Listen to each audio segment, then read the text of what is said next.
주님께서 여러분과 함께 루카가 전한 거룩한 복음입니다.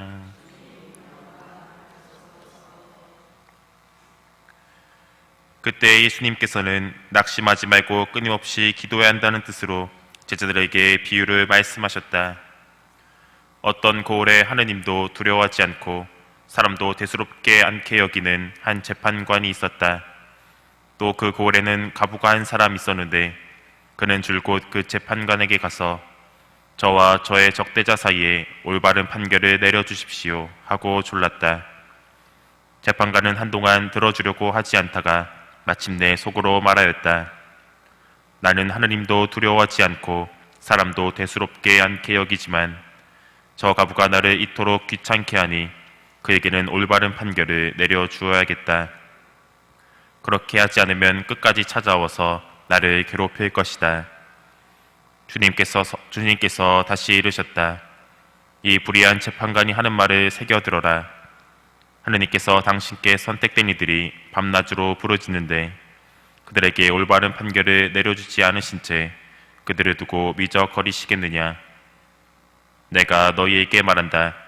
하느님께서는 그들에게 지체 없이 올바른 판결을 내려주실 것이다. 그러나 사람의 아들이 올 때 이 세상에서 믿음을 찾아볼 수 있겠느냐. 주님의 말씀입니다.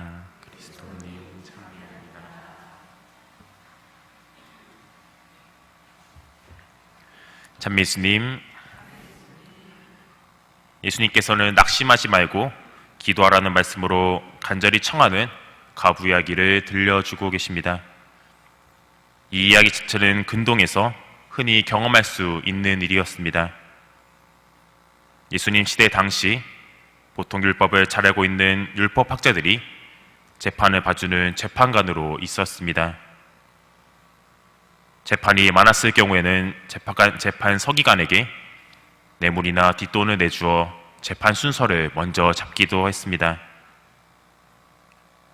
하지만 오늘 비유 이야기에서 등장하는 가부는 그렇게 부유하지 못했던 모양입니다.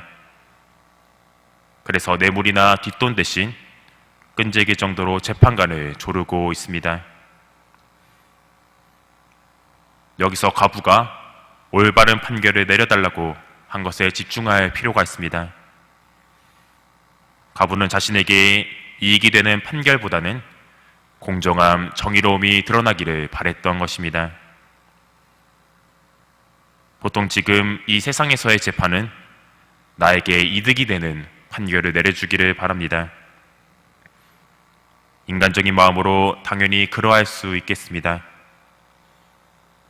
가부도 처음에는 자신의 적대자가 불이익을, 자신은 이익을 받는 판결을 받고 싶어 했을 수도 있습니다. 하지만 계속 청하고 요구하다 보니 이를 신앙의 관점에서 바라본다면 하느님의 정의를 계속 고민하고 생각하다 보니 자신의 이익보다는 하느님의 올바름, 정의가 드러나기를 원하게 된 것으로 살펴볼 수 있습니다. 우리도 자주 예수님께 내가 원하는 것을 청할 때가 있습니다. 물론 이러한 것이 절대 나쁘거나 악하다는 게 아닙니다. 하지만 예수님께서는 우리가 정말 필요한 것을 주는 분이시지 우리가 원하는 것만 주시는 분이 아닙니다. 따라서 기도하는 게 필요합니다. 복음에서 귀찮게 할 정도로 밤낮없이라는 말대로 성당에서 하루 종일 앉아 기도할 수도 있겠지만 우리 삶 안에서 내가 청하는 바에 대해서 지속적으로 끈기 있게 고민하고 청하는 방법이 바로 그렇게 되겠습니다.